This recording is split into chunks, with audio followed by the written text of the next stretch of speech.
손실은 짧게, 수익은 길게, 대박의 확률의 박지원. 박철수 매니저입니다.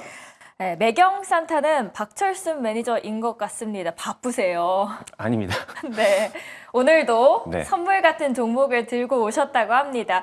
자, 선물 같은 종목 만나보기 전에 그 전에 소개를 해주셨던 펌트코리아부터 보고 갈게요.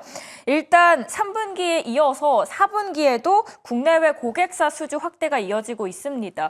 펌트코리아 그래도 전거래일에는 살짝 부진했거든요. 어떻게 보시나요? 네, 펌텍코리아가 제가 12월 4일쯤에 추천을 드렸었는데 그 뒤로 사실 6% 정도 수익이 났습니다. 뭐 큰 수익은 아닐 수도 있지만 여러분들 12월 달 지수를 보시면 아시겠지만 엄청난 변동성이 있었죠. 뭐 계엄이라든지 사상 초유의 사태들이 있었기 때문에 그럼에도 불구하고 펌텍코리아는 주가 보시면 아시겠죠. 전혀 흔들림 없이 지금 계속적으로 우상향 흐름은 이어지고 있는 그런 상황입니다. 펌텍코리아는 기존에도 언급을 드렸다시피 국내 화장품 용기 부동의 1위 기업입니다.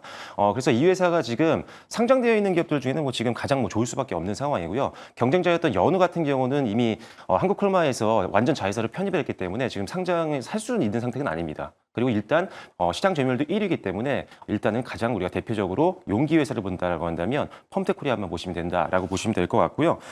그리고 자회사인 부국 TNC 같은 경우도 튜브 용기 쪽에서는 국내 1위 기업인데 여기서도 매출이 아주 잘 나오고 있어서 지금 본업도 잘하고 있고 자회사도 실적이 굉장히 좋아지고 있어서 뭐 전체적으로 뭐 나쁠 게 별로 없는 회사다라고 말씀드릴 수가 있고요. 두 번째로는 인디 브랜드 쪽에서의 매출이 상당히 강합니다. 용기 회사들이 아까 말씀드렸던 것처럼 경쟁자로는 연우 같은 회사들이 있는데 사실 이 회사는 자체 금형을 사용하고 있기 때문에 인디 브랜드들에게 맞춤형 제품을 제공하기가 상당히 수월한 그런 공장을 가지고 있는 회사다라고 보시면 될 것 같고요. 2020년도 후반, 2020년도가 넘어서면서부터 국내 인디 브랜드들의 이 해외 쪽에서의 판매가 엄청나게 성장을 하고 있는데 이미 이 인디 브랜드를 가장 많이 고객사로 확보한 기업이 바로 펌텍코리아입니다. 인디 브랜드가 해외에서 많이 팔리면 연우도 당연히 용기가 함께 많이 팔리는 구조이기 때문에 구조적으로 수혜를 받고 있는 대표적인 섹터가 바로 이 용기 회사다라고 보시면 될 것 같고요. 마지막으로 캐파 증설 효과입니다. 지금 2025년도 내년이죠. 사공장 증설이 완료가 되게 되면은 안 그래도 지금 전방적으로 수요가 많은데 여기에 맞춰서 물건들을 더 많이 생산할 수 있는 그런 상황이 만들어지면서 실적 레벨업과 더불어서 주가도 한 단계 레벨업을 좀 기대해 볼 수 있는 상황이라고 보여집니다. 그래서 일단 지금 뭐 주가는 횡보 흐름을 좀 보여주고 있는 상황인데요. 일단은 기존 목표가는 충분히 도달 가능할 걸로 보고 있습니다. 기존 목표가였던 45,000원까지 계속해서 홀딩하시면서 추가 수익도 달성해 보시면 좋을 것 같습니다. 맞습니다. 코스피가 6개월째 하락세를 걷고 있습니다. 그 안에서도 꽤 버티고 있었던 종목이 바로 펌텍코리아였고요. 목표가 기존대로 유지하도록 하겠습니다. 전거래일은 조선 그리고 탄소 포집 등 제한된 시세만 저희가 볼 수 있었습니다. 그나마 주말 사이에 매크로 이슈가 좀 좋았거든요. 그래서 오늘은 어떤 분야에서 시세를 기대를 해볼 수 있을지 알아보도록 하겠습니다. 자, 오늘의 첫 번째 시세 이슈 보도록 하죠. 오늘은 CDMO 이슈 가져오셨습니다. 올해 통과가 굉장히 유력했는데 아쉽게 통과가 되지는 못했습니다. 그래도 희망을 걸자면 시도는 어쨌든 계속 할 테니까 그런 시각에서 본다면 큰 기조는 변하지 않은 걸까요? 네, 일단은 생물보안법이 이번 12월 달에 좀 통과가 됐으면 가장 또 베스트였던 그런 상황이었는데 이게 일단은 통과는 안 됐고요. 연기가 되었습니다. 그래서 많은 분들이 이 CDMO 관련된 기업들에 대해서 걱정을 많이 하시는 것 같은데 사실 저는 지금 종목만 잘 설명을 한다고 한다면 결국은 이 생물보안법은 통과될 확률이 높다라고 보고 있기 때문에 일단 천천히 지금씩 담아갈 만한 시점이다라고 보여지고요. 일단 생물보안법이 통과는 안 됐지만 트럼프 정권에서 통과될 가능성이 높다라고 보고 있는 가장 대표적인 이유는 뭐냐면 일단 지금 트럼프 정권에서 엄청나게 중국을 좀 제재하려고 준비를 하고 있잖아요. 그렇죠. 뭐 지금 조선도 마찬가지고요. 반도체도 마찬가지인데 바이오도 마찬가지입니다. 왜 그러냐면 반도체 같은 경우나 이런 것들은 사실 미국과의 격차가 좀 있어요. 아직 산업별로 봤을 때는. 근데 바이오 쪽은 정말 이 중국 시장이 엄청나게 무섭게 치고 올라오는 상황이거든요. 그래서 격차가 줄고 있기 때문에 지금 어느 제재를 하지 않는다라고 한다면 더 위험한 상황이 만들어질 수 있습니다. 그래서 중국을 제재하는 이 기조가 바뀐 건 아니기 때문에 트럼프 정권이 바뀐다고 하더라도 이 생물보안법 통과는 연내에 내년에는 충분히 통과될 가능성이 높다라는 판단이고요. 내년에 이제 다수의 이제 어떻게 보면은 다수당이 되는 이 공화당 쪽에서도 이미 예전부터 생물보안법을 지지를 했었거든요. 그렇기 때문에 일단 뭐 그런 면에서 봤을 때 속도의 문제지 뭐 지금 생물보험법이 통과되는 거에 어떤 우려감은 그렇게 크게 가질 필요는 없을 것 같다. 그래서 생물보험이 통과가 되면 더 힘을 받을 수 있는 상황이니까요. 지금 생물보험법이 통과되지 않은 상황에서도 가격적인 메리트와 그다음에 실적 성장 기대감이 있는 CDMO 기업들은 관심 있게 보시면 좋겠다라는 판단입니다.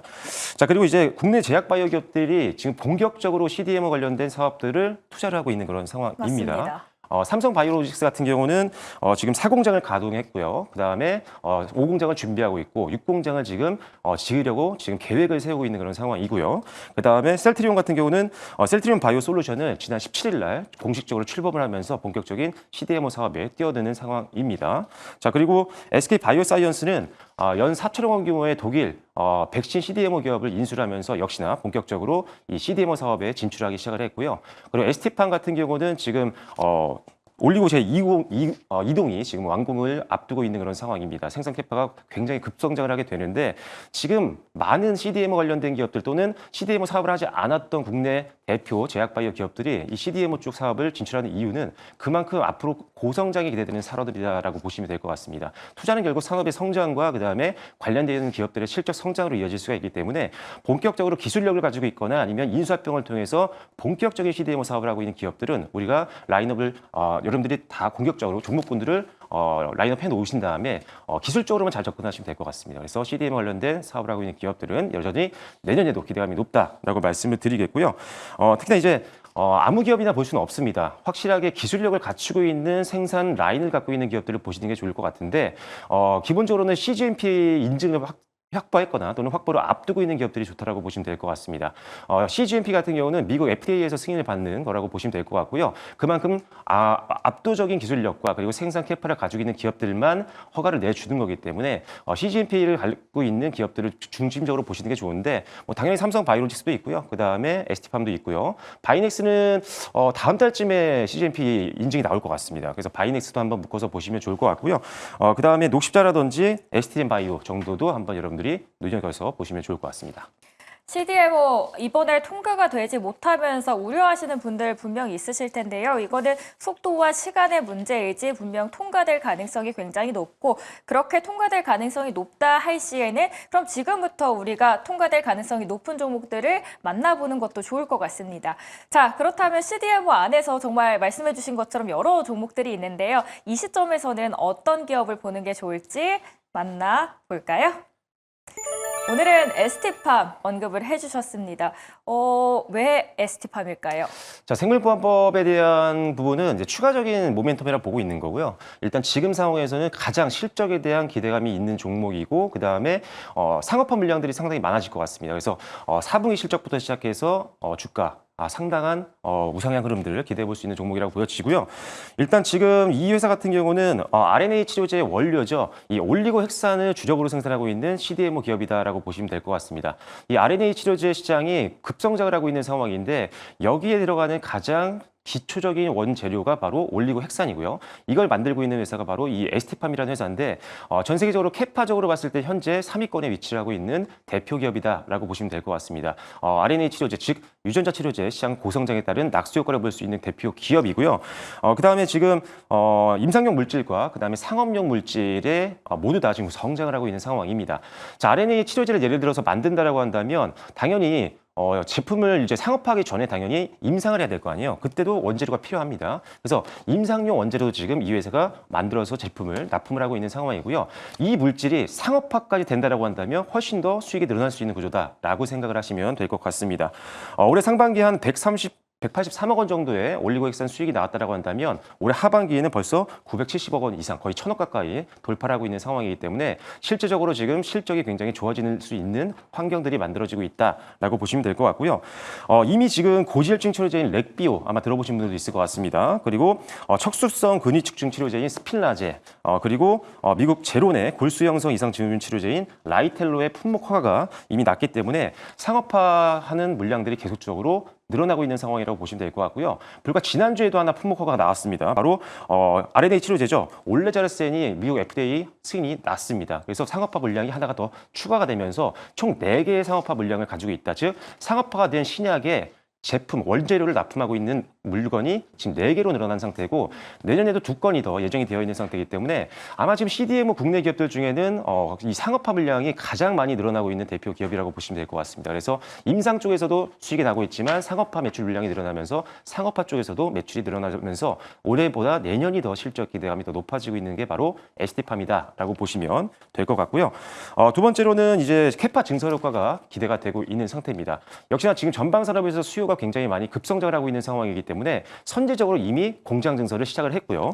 내년에 이제 올리고동 이동이 완료가 되는데 그러면 생산 물량이 한 2배 정도까지 늘어납니다. 그러면 실적은 2배까지도 최대한 늘어날 수 있는 그런 가능성이 열리기 때문에 지금 상업화 매출 물량도 늘어나면서 공장 증설까지 완료가 되기 때문에 일단 실적의 한 단계 급성장을 한번 우리가 기대해 볼 수 있다는 게 투자 포인트 중에 하나다라고 말씀드릴 수가 있을 것 같고요.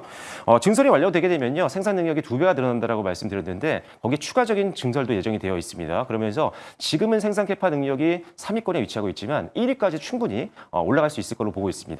경쟁사였던 지금 1, 2위 생산 캐파를 갖고 있는 기업들의 추가 증설보다는 지금 이 ST팜의 추가 증설 물량이 훨씬 더 많기 때문에 글로벌 점유율 1위까지도 한번 기대를 해볼 수 있는 회사다라고 보시면 될 것 같고요. 마지막으로는 4분기 실적 급성장이 예상이 되는 부분입니다.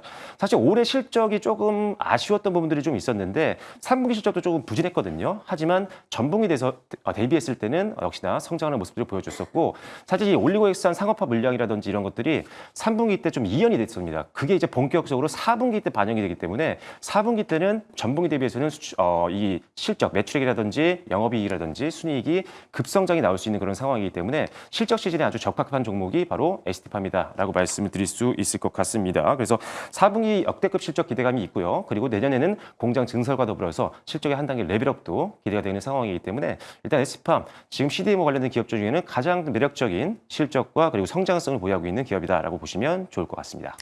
네, 호재성, 모멘텀 어디서 찾을 수 있을지 이렇게 3가지 포인트 말씀을 해주셨고요. 굳이 CDMO 모멘텀이 아니더라도 그 외적으로도 매력적인 기업이기 때문에 소개를 해주셨습니다. 그렇다면은 가격적으로 어떻게 접근을 하면 좋을까요? 요즘 가격 어떤가요? 네, 일단 최근에 주가 흐름이 나쁘지 않았었거든요. ST팜이 상당히 좋은 흐름 보이다가 앞서 말씀드렸던 이 생물보안법 통과가 연내에 불발이 되면서 대부분의 이제 CDMO 관련된 기업들이 단기 조정을 좀 받았던 것들이 있습니다. 맞아요. 하지만 지금 가격적으로 봤을 때 올해 최고가 대비해서 상당히 많이 할인되어 있는 상황이거든요. 근데 이 부분은 아까 말씀드린 것처럼 2, 3분기 때 실적이 그렇게 생각보다 잘 안 나왔습니다. 그런 것들이 주가에 선반영됐다고 보시면 될 것 같고요. 그런데 4분기 때는 역대급 실적이 기대가 되고 있고 내년에 증설 효과까지 기대가 되는 상황. 그다음에 상업화 물량이 지금 최근에 하나가 늘어났고 내년 2개까지 늘어나면 기존 3개에서 6개까지 늘어나는 거거든요. 그러면 실적이 더 늘어날 수밖에 없는 그런 환경이 만들어진다라는 것들을 봤을 땐 지금 생물보안법을 생각하지 않더라도 실적만 봤을 때도 주가는 상당히 저평가 구간에 있는 상황이다라고 보시면 될 것 같습니다. 그래서 지금 약간은 음봉을 만들고 있는 상태이기 때문에 분할 매수 관점에서 접근하시면 좀 좋을 것 같고요. 목표가는요. 일단은 11만 원까지 제시를 해드릴 겁니다. 그래서 상당히 많은 수익률을 우리가 기대해 볼 수 있는 구간이기 때문에 지금 저가에서 분할 매수 전략이라고 보시면 될 것 같습니다. 자, 손절 라인은요. 전저점이죠. 7만 5천 원 정도로 보시고 대응하시면 좋을 것 같습니다. 그리고 최근에 이제 외국인들 수급이 많이 빠져나가고 있는 추세잖아요. 근데 이제 요 회사 같은 경우는 외국인들이 오히려 지금 빠지고 있을 때 더 담고 있는 종목 중에 하나니까요. 외국인들 수급도 상당히 우호적인 상황이라는 점도 기억하시면 좋을 것 같습니다. 네, 외국인들의 수급 굉장히 중요한데요. 외국인들도 관심을 갖고 있는 종목 중 하나입니다. 목표가 함께 참고하시면서 하단 보시면 될 것 같습니다. 자, 한 달 안에 수익 몇 프로 예상하십니까? 네, 항상 똑같죠. 행운의 77% 말씀드리겠습니다. 뭐 대다수 종목들 다 지금 수익이 났기 때문에 네. 이번 종목 한번 기대해 보도록 하겠습니다. 네, 이번에도 동일합니다. 한 달 안에 확률 수익은 77%입니다. 가격 전략까지 저희가 알아봤고요. 자, 오늘도 수고하셨습니다. 정말. 네, 수고하셨습니다. 나 지금까지 대박의 확률의 박지원, 박철수 매니저였습니다.